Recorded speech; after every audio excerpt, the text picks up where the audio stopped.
Hola familia, ya voy camino a la casa, pero quería compartir con ustedes algo que fue reportado en el día de ayer por parte del NBA, que yo sé que va a estar en los anuncios de todos los periódicos, y es el grave problema con las refinanciaciones y con las nuevas hipotecas.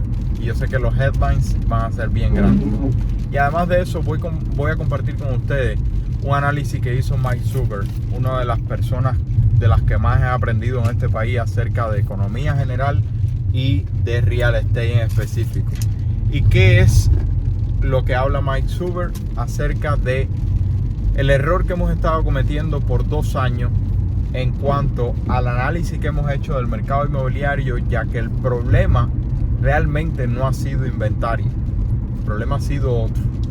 Y por mucho tiempo, a pesar de que tenemos un inventario bajo récord, hemos estado mirando el inventario, pero Mike Zuber explica que el problema no fue el inventario. Vamos a hablar de eso en este video, pero vamos a comenzar hablando de el reporte que sacó en el día de ayer el MBA, Mortgage Banker Association, o la Asociación de Banqueros Hipotecarios.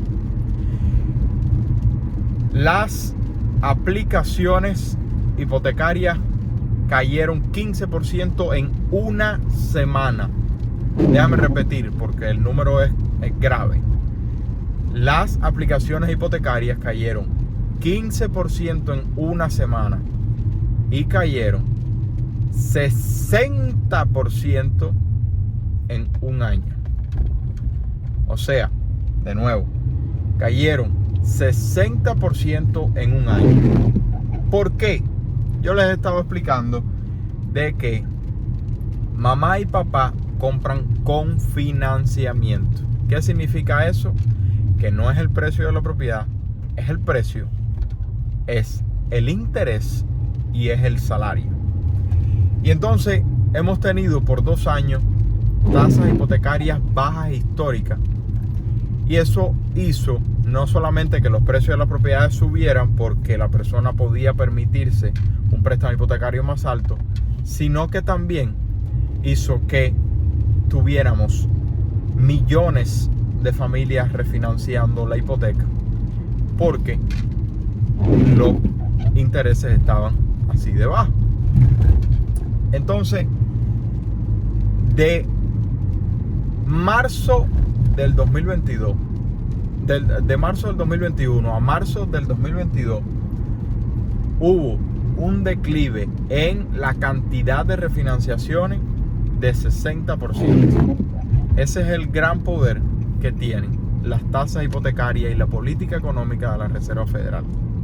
Significa que si se hicieron, digamos por poner un número, 1 millón de de refinanciaciones en marzo del 2021, se hicieron este mes de marzo 400,000 refinanciaciones. No se hicieron la alta cantidad que se están haciendo en ese tiempo. Además de eso, de las refinanciaciones, que esas van a continuar cayendo, no me cabe duda alguna de que van a continuar cayendo, porque la mayoría de las personas ya compró una propiedad con interés bajo o refinanció y tiene interés bajo. Por lo tanto, no tiene sentido hacer una refinanciación para un interés más alto. Ahora vamos a la parte de los compradores. Con respecto a la semana pasada, que fue la cifra que ellos compartieron, hubo un aumento de 1% de las aplicaciones hipotecarias de compra, lo que significa que mamá y papá salieron 1% más que la semana anterior a aplicar para una hipoteca. No bajó como las refinanciaciones porque mamá y papá todavía necesitan comprar una propiedad o quieren. La necesidad es una cuestión personal. O quieren comprar una propiedad y por lo tanto quieren aprovechar que aún estamos con tasas de intereses bajas, que todavía se puede encontrar una propiedad en un precio medio y continuar pagando antes de que el inventario continúe bajando y los precios de las propiedades continúen subiendo junto con las tasas hipotecarias, haciendo que el pago mensual continúe subiendo, que en el último año ha subido 29%. El que compró hace un año, digamos, y tiene un pago mensual de $1,000, si compra este mismo año la misma propiedad con un valor medio, está pagando $1,290, 29% más alto que hace un año atrás, por el aumento de los precios y el aumento de los intereses. Espero que eso sea sencillo de entender. Ahora la buena noticia acerca del reporte. La cantidad de aplicaciones con FHA aumentó de 9.3 a 8.8 que tenía la semana anterior. ¿Qué significa eso? Que los realtors están viendo que los préstamos con FHA están teniendo un poco más de importancia en el mercado al fin, y por lo tanto están aconsejándole a los nuevos clientes: aplica con FHA para que puedas competir con un interés más bajo si ya se están empezando a dar casos con FHA. Ahora vamos a hablar acerca del análisis de... Ese fue prácticamente el resumen. Yo trato de darle a ustedes lo más conciso posible. Por cierto, para los que les interesa ver el resumen oficial, el artículo oficial, pueden ir a la descripción del video. Voy a poner el enlace allí. Ahora al análisis de Mike Zuber, una de las mentes más brillantes de poner las cosas de manera sencilla a los que lo siguen. Hizo un análisis muy importante acerca de lo que él está pensando que va a suceder con la cantidad de propiedades en el mercado este año. Como yo les explico a ustedes, mamá y papá, nosotros que compramos con financiamiento, realmente el esperar a que los precios de las propiedades bajen no es una vía realmente inteligente, porque el hecho de que las propiedades bajen en este mercado específicamente, en otro mercado pudo ser diferente, pero en este mercado que se ve saludable, no tiene sentido esperar que bajen los precios porque los intereses subieron, porque al final lo que importa es el pago mensual. ¿Y qué es lo que pasa? Que si el interés sube, hace que el pago mensual suba, y eso puede ejercer presión en el poder de compra y por lo tanto ejercer presión en los precios de las propiedades. Es así de sencillo. Entonces, ¿en qué se enfoca Mike Zuber? En la demanda. ¿Por qué? Porque el hecho de que muchas personas, de hecho, él compartió una estadística que es una locura. El 72% de los compradores que estaban precualificados han tenido que pedir una rectificación de la carta de aprobación porque ya no le da el pago mensual para comprar la propiedad que estaban queriendo comprar porque el interés subió. De nuevo, lo que les estaba diciendo, el pago mensual. Entonces, es aquí donde viene el análisis súper importante de Mike Zuber. Mike Zuber dice que hemos estado mirando los últimos 2 años de una manera incorrecta, porque no era un problema de inventario. A pesar de que tenemos un inventario muy bajo, ¿ok? A pesar de que tenemos un inventario muy bajo, el problema era de una demanda muy alta.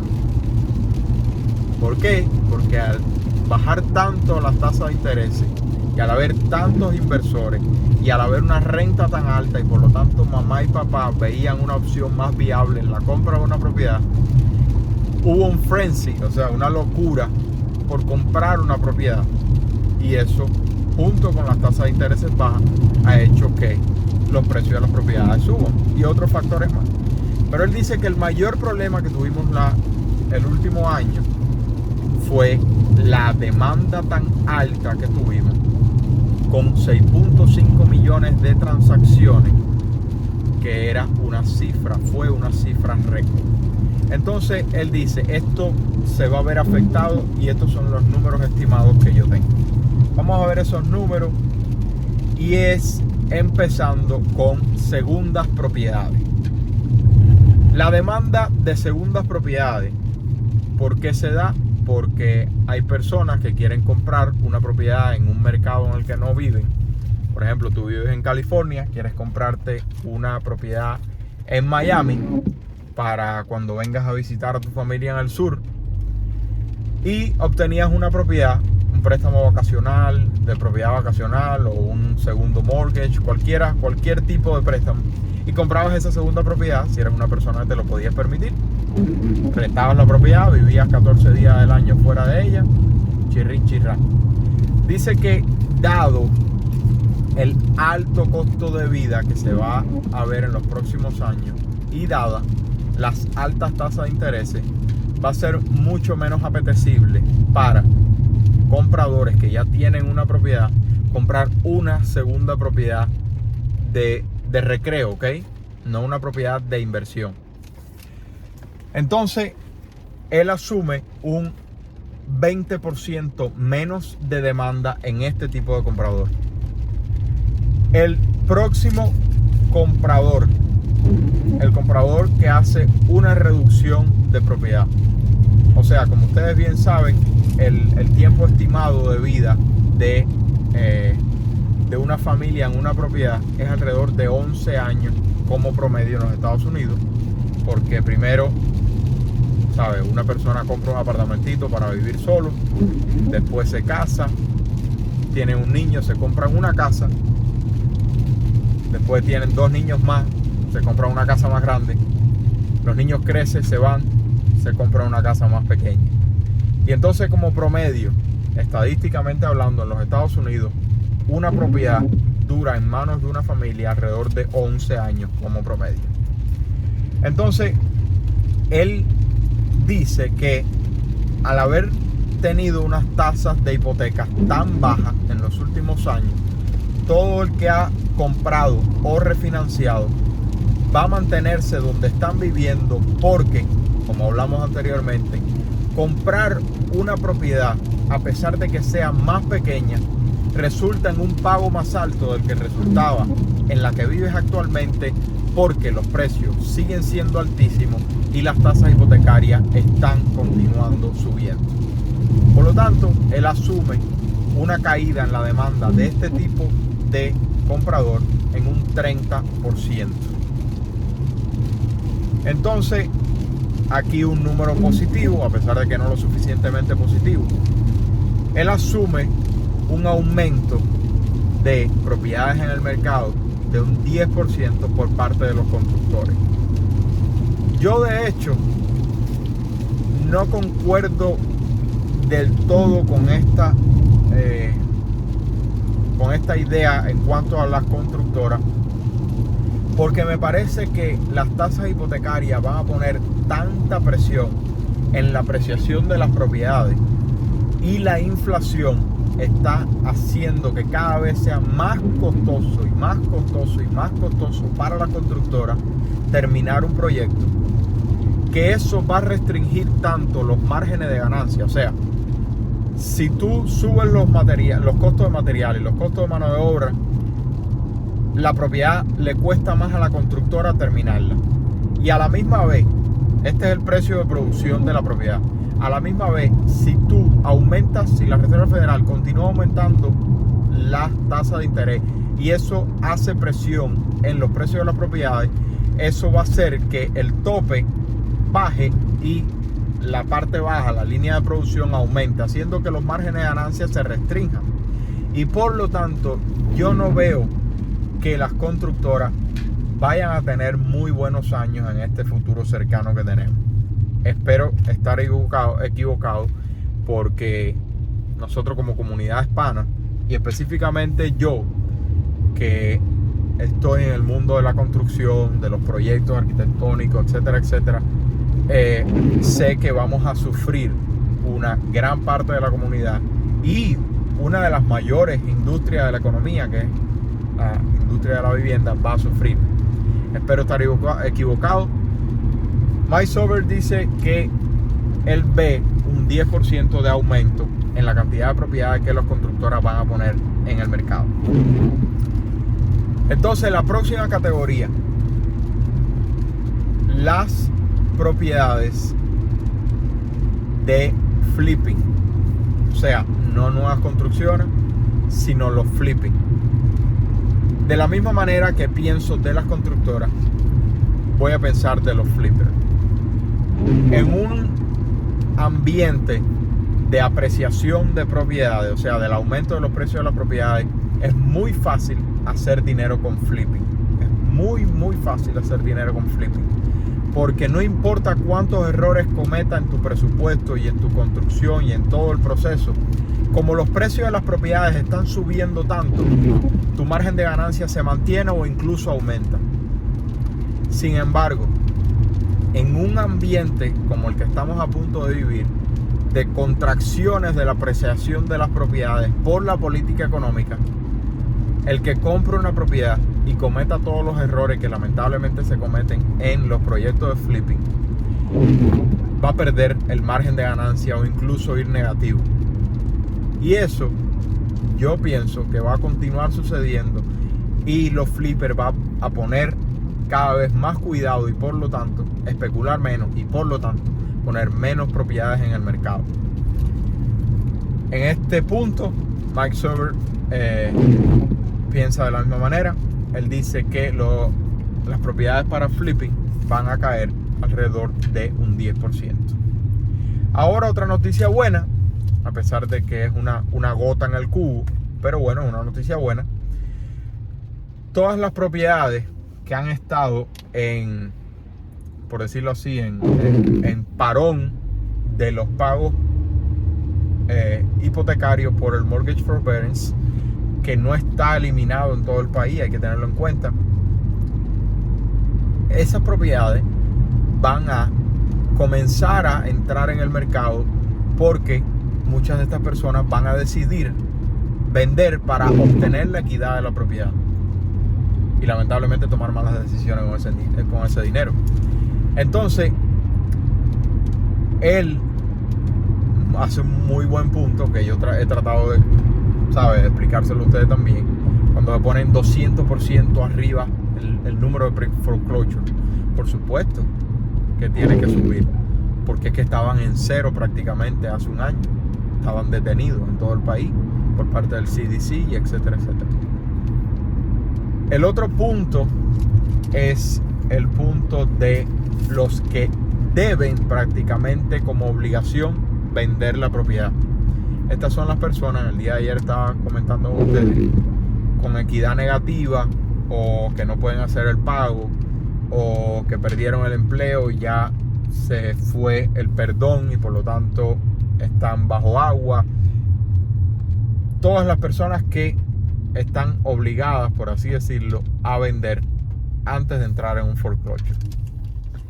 Él tiene un estimado de que esto va a traer alrededor de 10% de propiedades más al mercado. Entonces, los inversores, ¿ok? Este es un muy buen punto. Yo trabajo con inversores en todo el país, al igual que trabajo con mamá y papá. Por cierto, si quieres una consulta privada, puedes agendarla totalmente gratuita en la descripción del video. Sería un placer conversar contigo. Él dice que los inversores bloquearon, o sea, tienen tasas de intereses bajas en una hipoteca que tiene un pago mensual relativamente bajo, y las rentas, como estamos en un proceso inflatorio, están cada vez subiendo más, haciéndole cada vez más flujo de caja mensual. Por lo tanto, los inversores, él no piensa que van a vender. Entonces, a la misma vez, tenemos, ya por último, lo que él considera las personas que hacen un move up, o sea, las personas que compran de, por ejemplo, un apartamento a una propiedad más grande. Y él hace un estimado de que esto va a poner alrededor de un 10% más de propiedades en el mercado, porque muchas personas van a pensárselo dos veces antes de obtener una propiedad que ha aumentado de precio y ha aumentado las tasas hipotecarias, haciendo que el pago mensual aumente de una manera exagerada. Con todo esto dicho, voiceover. Resumen, no creo que vamos a tener un buen año 2022 y 2023 para los nuevos compradores. Por lo tanto, si tú quieres comprar, debes estudiar tu mercado de la manera correcta y no solamente dejarte guiar por tu realtor. Tienes que entender tu mercado, mirar tu inventario, busca en tu ciudad cantidad de viviendas en Miami con 3 cuartos y 2 baños. La buscas en Redfin o en cualquier otra plataforma de propiedades y te van a salir 80 propiedades. Entonces buscas el mes anterior, había 90, y el próximo mes, cuando vuelvas a hacer el estudio, hay 70. Significa que cada vez va a haber menos propiedades, por lo tanto los precios de las propiedades, a pesar de que las tasas hipotecarias continúan aumentando, van a aumentar. Si por el contrario estás en un mercado donde el inventario está subiendo, la cantidad de propiedades entrando al mercado está subiendo, es muy probable de que los precios en ese mercado sí bajen. Entonces, si estás en ese mercado, en cualquiera de los mercados, pero específicamente en ese tipo de mercado, yo sé que muchos de ustedes están preocupados por los precios de las propiedades cayendo, a pesar de que explico muchas veces que no es el precio, es el precio, el interés y el salario. La manera más sencilla de tú protegerte es comprando al mismo ritmo del precio medio de tu mercado. O sea, si es 350,000, tú comprar alrededor de 350,000, porque la demanda más grande está en ese ambiente. Y además de eso, comprar de la manera que les explico todos los días, de aplicar house hacking. La manera más fácil de convertirte en propietario, inversor y cambiar tu situación financiera en un solo paso. Compra una multifamiliar de 4 unidades o menos y compra una propiedad residencial donde vivas y rentes unidades. Eso te va a permitir pagar menos en el gasto más grande de la familia promedio, que es la vivienda, pagar menos que el resto de la ciudad. Espero que eso se entienda bien. Si no, puedes buscar un video que hice en el día de hoy donde lo explico bien clarito. Se les quiere, familia. Gracias por aguantarme la tángana y por hablar lento. Es que ya es el final del día ya voy para la casa a ver al Chichi y a Kelly. Nos vemos en la próxima. Se les quiere. Si te gustó, dale like, comenta y comparte. Chao, chao.